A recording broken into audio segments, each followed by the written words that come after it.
Hello all, and welcome to another Explanation Wednesday. On Monday we posted another Math Monday problem, this time having to do with the Pythagorean Theorem. Now the Pythagorean Theorem can help us find the length of any right triangle as long as we have two other sides. So the formula for that is simply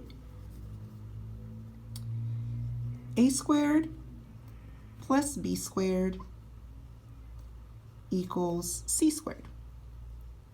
Now, the way I like to remember the formula in which what goes with what is my A and my B are my legs that help me put the right angle together on my triangle. So this one and this one.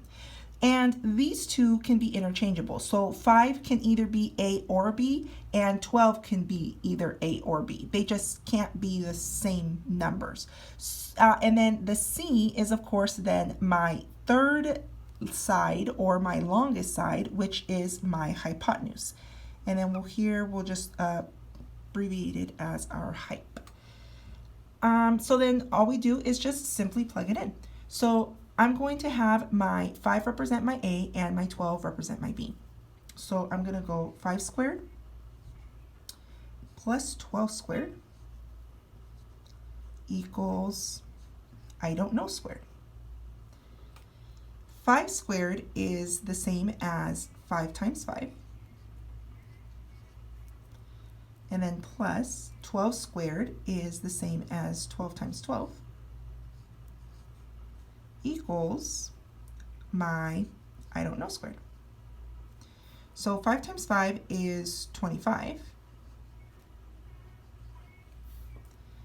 plus 12 times 12 is 144 equals my x squared. We simply add here 25 plus 144 is 169 equals x squared.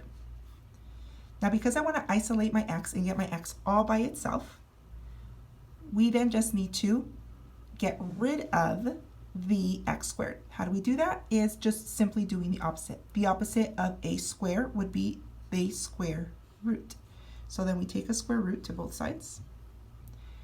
The square root of x squared is simply x because these two cancel each other out.